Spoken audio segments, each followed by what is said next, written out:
All right, man. So you're out on an adventure, apparently. What's going on with you, man? Not much. How you doing? I'm good. I'm Good. good.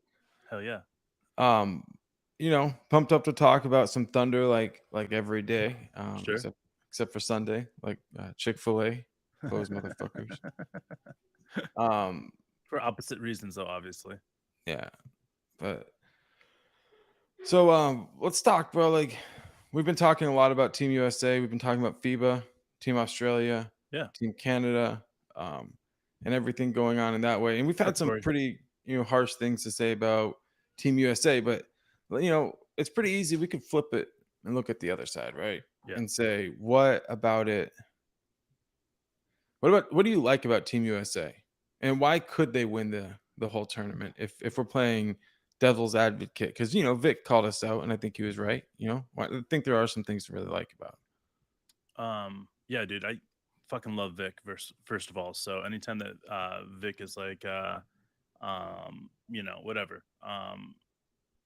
I'm all listening to him. Smart guy. If you guys haven't checked it out, he has a basketball podcast. Mark, what was that basketball podcast called again? All things basketball. All things basketball. Thanks, man. All right, so let's just go through it. Yesterday when I decided I wanted to Corey, Jared, what's up? more. What's up, Jared? Know more about what's happening with this USA team and understand more of what's going on. I went to the rankings. Obviously, this is something that's going back and forth, up and down, to kind of get an understanding of where USA is. Spain is ranked number one right now. USA is ranked number one, but they're obviously the second best team. They're saying Australia is ranked number one as far as pool play, and they are ranked number third in the world essentially. Argentina fourth, France fifth, Serbia sixth. All right, Slovenia seventh, Lithuania eighth. Okay, guys, so go down the list and Where's just keeps going. Canada? Canada is like 15th, bro. Really?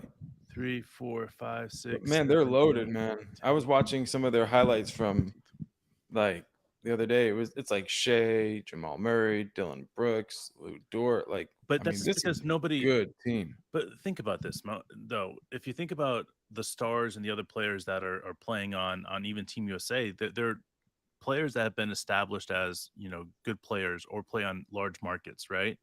Right. Shea does not have that, and Dort doesn't have that. Dylan Brooks and some of these other guys, people don't think very highly of right now.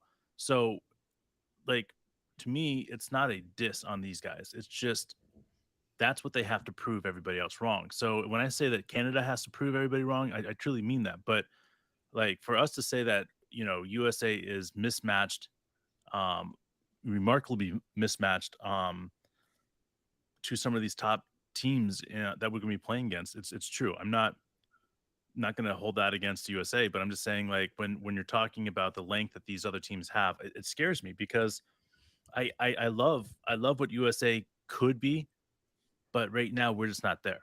So with that being said, is I don't know, dude. I kind of feel like if USA is going to make something big, do something Mhm. big, Ant's going to have to come out and average 30 something points a game. You're going to have to see, a big play from Jalen Brunson, a huge workload there. But my biggest issue is that the best team, when their best team is on the floor, right? You have Ant, 6'5", 6'6", something like that, right? He's like 6'4". Okay, well then you have Jalen Brunson, 6'4", 6'3". 5'11". I'm serious, dude. Okay, and then you have Tyrese, 6'4". Probably like 6'5". Yeah. All right, you see what I'm saying now? And France, tall and lanky. Argentina, I feel like they have some tall and lanky players there. Australia, obviously tall and lanky. Spain, tall and lanky. Slovenia, Serbia, and that's why I keep going back to is like where does this team going to be able to match up to? But if we're going straight guards against guards, and it's small guards against small guards like we saw again in Puerto Rico against Puerto Rico, then I have a great vibe about it. But it's going to be hard. I'm not. when I say I'm dissing this team and I'm making them look bad, I'm not trying to do that. I'm just looking at the competition this year and seeing how we match up. Just like I would Yeah, the Oklahoma City Thunder, and I would match up against teams that we're playing against halfway through the year or whatever else like that. I think this team plays just fine too in an environment where like a scrimmage type environment. I think they play really well even in pool play. The question comes down to when you get out of pool play and you're playing against the other winners of their pool. How do you handle the other elite teams? Not the teams that aren't in your class, Sure. right? Like, and I get one of the things Vic mentioned, I think is worth, focusing on is the fact that when you go down to our bench, our 10th player is an NBA star Yeah. at some level, maybe not like a superstar or anything like that, but they have like they're a well-known player, well respected, and they are even turning down NBA players with high level of talent. And Sure. no other team in the world has that. But question sometimes I question the continuity, and then like who is the leader of that team? Sure. And I don't think necessarily some of the other countries have those. Yeah. You bring up a really good point there. I do like Brandon Ingram out there. I think that he could do some great things. The players seem to rally around him, but he's not really a loud leader, you know? Again, so I man, what's up, Wayne? What's up, Mawani? What's up, guys? To me, this is again where I'm coming back to, and I keep on. I'm trying to go slow on this, and I'm not trying to sound non-supportive of this USA team. That's not me. What I'm saying though is that there's a lot of work that needs to be done, and for this being Grant Hill's first year as called the commissioner of the USA basketball, then I think it just has to be known is that like if this team gets third, it's not a bad thing. It's just not. I'm sorry. People can take it as a bad thing, but if this team gets third, I think that that would be something that you can hang your head on and be like, okay, cool. Because like let's just be honest. I watched the third quarter last night because it was on FS1, the USA versus Puerto Rico scrimmage. Like that game was way closer than people are saying that it was. Even the score at the end, like it was a single digit game up until pretty much like a few minutes left in the third quarter. And I'm sorry, but like, yeah, it's warm up. Yeah, people are getting used to playing with each other, but th- you know, Puerto Rico is getting better. But that's my whole point is that this whole world is getting better. It's not just the USA versus everybody else anymore. Like the whole world is good and primed, and that everybody has really good players. And they got, you want to go tall and lanky, we go tall and lanky. You want to go short and fast, we'll go short and fast. Like, what do you guys want? We'll play against that. And I think that's what the committees that have played in the Olympics and different things like that have done in the past. That they've learned from their mistakes. They want to make sure that they cover down on both ends, and it's impressive how they put together their teams. And I love the Australian team. I butcher every fucking last name, so I'm not going to try to butcher the coach's last name for Australian basketball. But I want to get to the giddy part, bro, because we talked about it a little bit last podcast, but you know, watching Andrew Gaze, I pulled up some film on him, and um, for me, I felt like somebody said in the comment that Andrew Gaze and Josh Giddey were not the same at all, and it's not good to compare them at all. And I understand that, but every child wants to, and child and young man and man wants to be compared to their idol. Everybody does. So I don't think it's wrong for us to say that Andrew Gaze has a lot of um, touch in Josh's game, and I'm excited about it. Like 16 points last year. He's a player that's proven that he can average almost a triple double.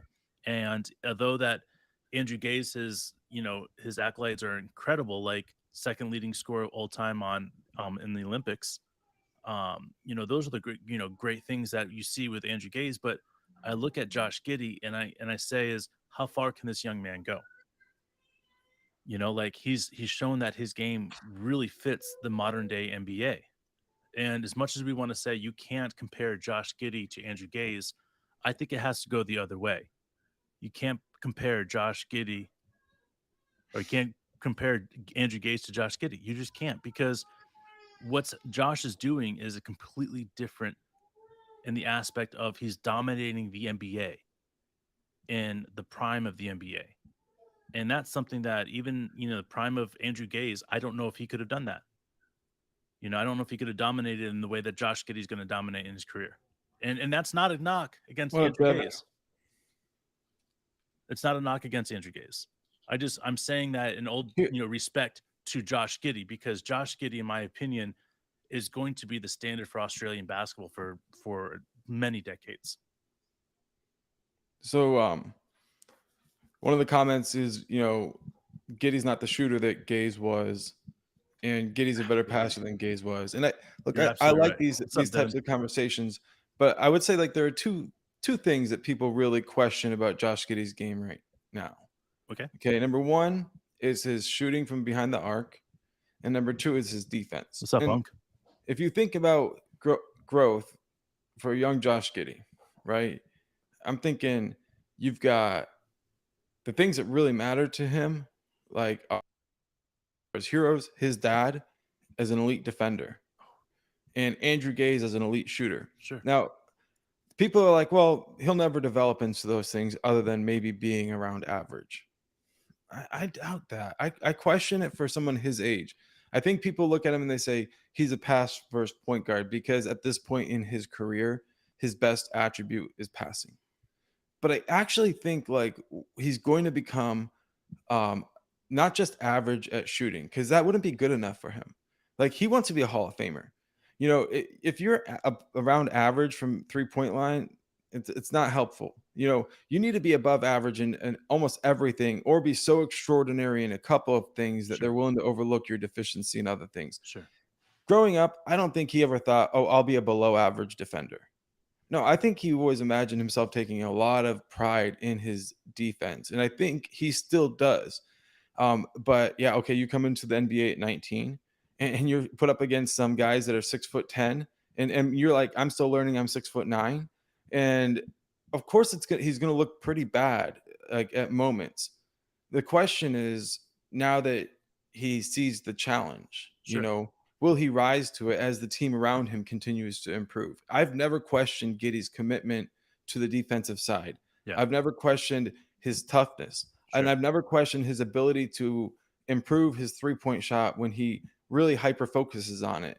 That's what the challenge of the league is. I remember hearing Michael Jordan say, like, he would always listen to his critics as far as to know what he needed to improve his game, Sure. but he never like let them define who he was. And I think that's where Giddy is right now. Like, oh, you're weak on defense. You're weak from behind the arc. That's what people are going to tell him until he shuts those motherfuckers down.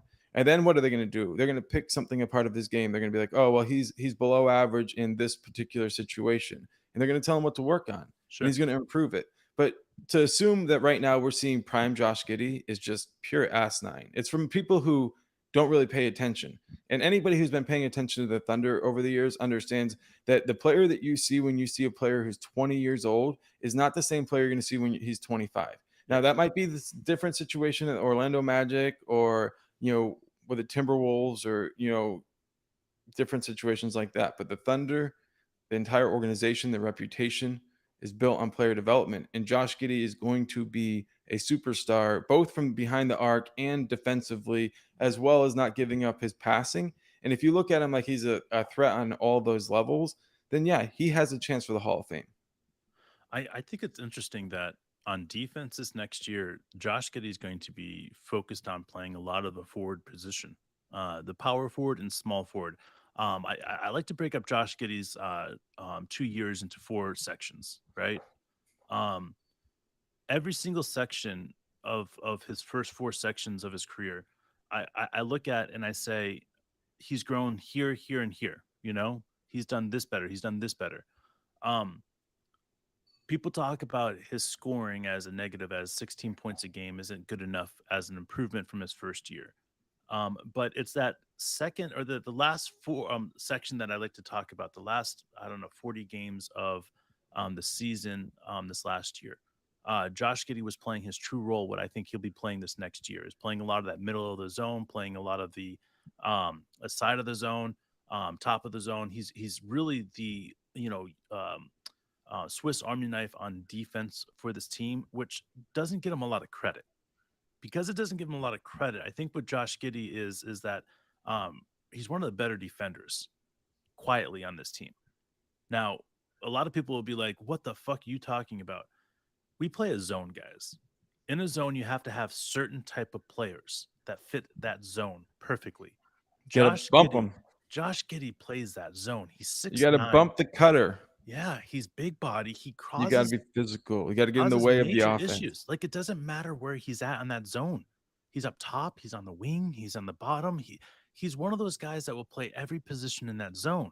So having somebody like that, and then all of a sudden putting in the fact that he can steal the ball pretty efficiently, he can get up the court with a rebound like he does. His vision is on point, and he starts saying it doesn't matter if you can't put up 20 points a game. When it starts to matter is when you start looking at the last 40 games of last year. The ease that he put 20 points up a game and the 30 points up a game and these other crazy stats that he did, it was with ease. It was like you got done with the game and you looked at his stats like, how did Josh get 25 points? I didn't realize that. Like that's what Josh does. Like people forget about Josh because he's not that flashy J Dub. He's not that flashy Shea. He's not that ball dominant Dort. You know, he takes what he's given. Sometimes that's 16, sometimes that's 20, sometimes that's 30. He takes what he's given. And to me, that intelligence is worth way more than somebody that comes out scoring 25 points a game. I would rather have somebody out there that can score 25 points a game if the team needs it, or have a triple double because that's what the team needed. Like I look at some of these players that can only score, and I like Ant. He can score, lights out. He can pass the ball, all right? But his best attribute is just purely scoring. I love talking about Ant because he's 21 years old. He fits the timeline that our players are, and the more I watch his game, the more I respect it. But he is a scoring first guard, and having those type of guards are important, like they're J Dubs. I like to call J Dubs Dorts that I like to call, where they get the ball and they're going to go down to the lane, get in the lane if they can. Dort learned to pass it last year, but in the past he's just gone up with it. So I look at the way that Josh is able to maneuver that and understand where he needs to be at in the offense. And there's just not another point guard I would rather that's a young point guard than Josh because of his ability to play everywhere and everywhere on offense, everywhere on defense. He plays sitting on the bench even well, bro. Yeah, dude. When he sits out of games, bro, he got that swagger.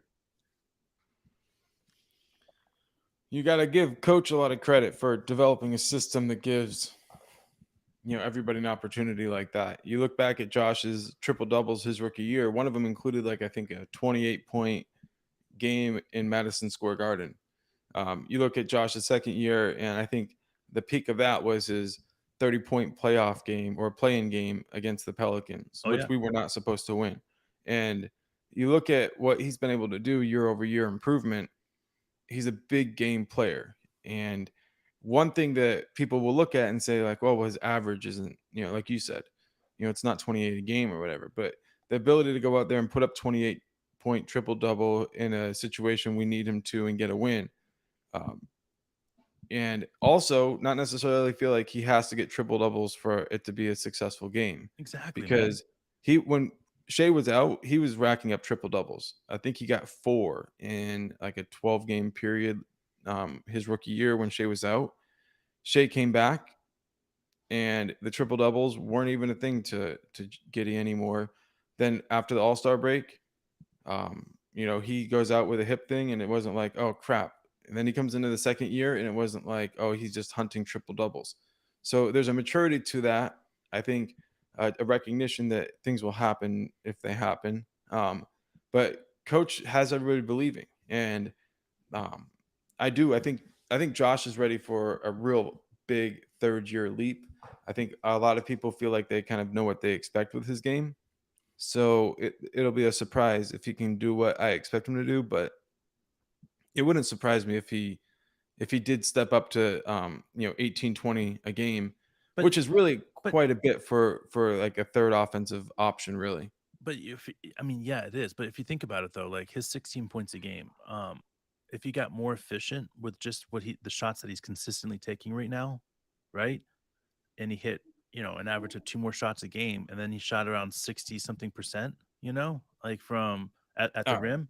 All right. You know what I'm saying? If Like he did, that's and we're J-Dub took talking his step, but we're right? talking such a small number. If we were talking about 7, 8 points, it'd be like, "Nah, nah, nah." But we're talking 2 shots, 4 foul or 1 shot and 2 foul shots. I mean, we're not talking about craziness right now.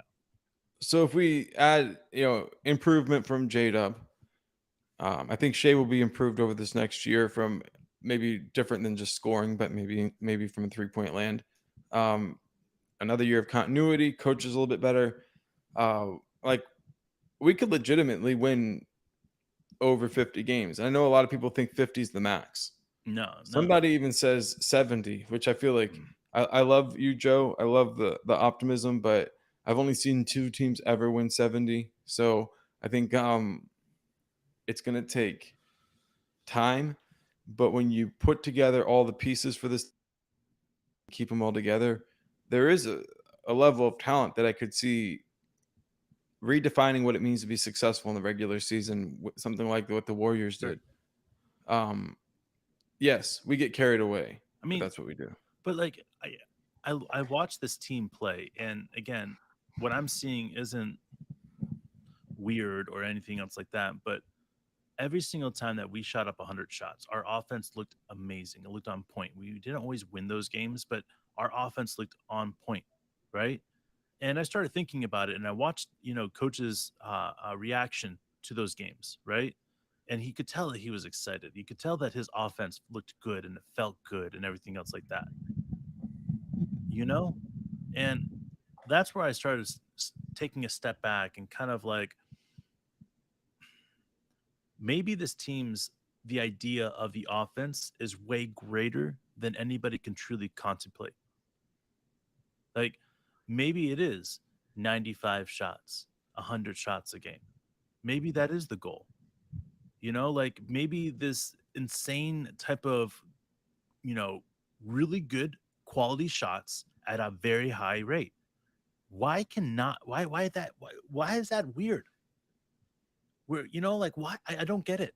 I don't get it. If we're playing at a really fucking fast pace on offense, getting good shots, like this team could do some crazy things. And then people are like, okay, well, yeah, let's put a top on at 50 wins.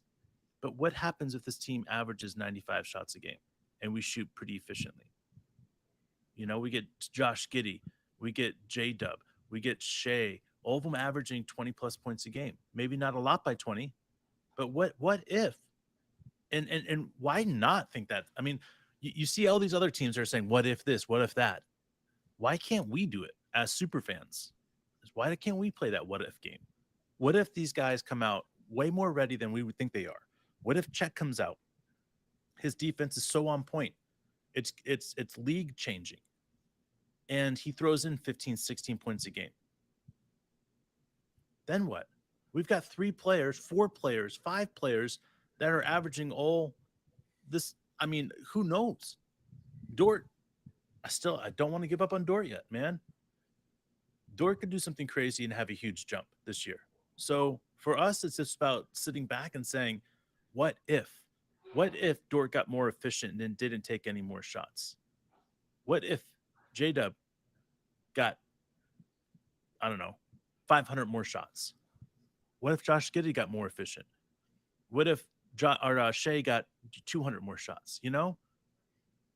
Like we can all just wish, but that's what I want to do. I want to look at this team and say, man, if this team was able to do this, this, and this, and was able to average, you know, 94, 95, 96 shots a game, there's no way I don't think that we win 55, 60 games.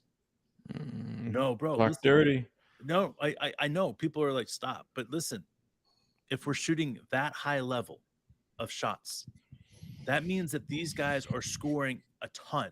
And if you're telling me that we're scoring up 120 plus points a game, that you're going to tell me that there's other teams out there that are going to have trouble with our defense, that are going to even have trouble getting to 120, like that's my point. Is that like our defense is matched up so well with our offense, it's effortless. We can focus a lot of our energy on offense and going quickly. Because if we go down there and we're taking a shot in the first 10 seconds, 12 seconds of that shot clock, right? Then we're coming back and that's 12 seconds on offense. And now we're playing 20 seconds on defense. So we're playing a majority of our minutes on defense there. And I'm totally cool with doing that because we can put our effort into that. And having somebody like Chet down low that's going to block the shit out of everybody. Nobody knows what Chet's going to be doing. He's fucked. Everybody's fucked. Chet's going to fuck people up.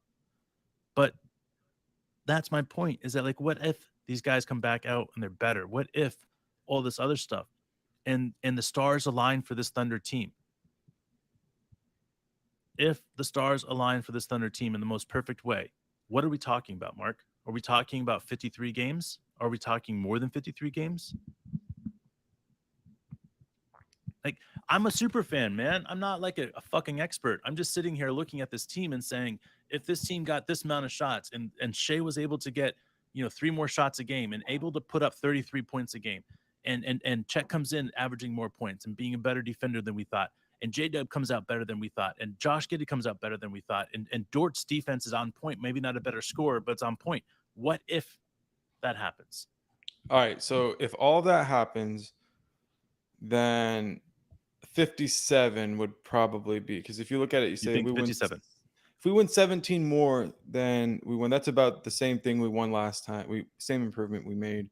I think honestly we'll be much better than last year, and we were a lot better than the year before. But I think our improvement this year versus last year will be bigger than last year than in the year before, which I think that's, you have to be improve more, because the next 17 wins are far more difficult to achieve.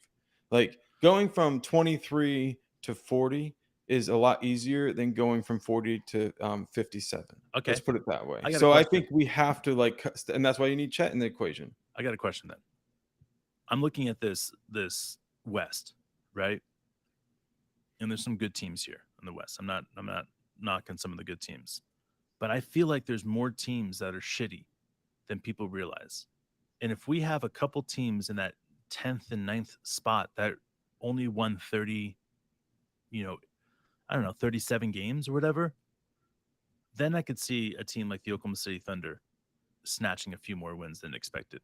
Because that's the thing about that we don't really truly understand, is like, how bad is the tank session going to be for the next 2 years for some of these teams? And what if Steph gets injured or Clay gets injured, or we could play this game all we want.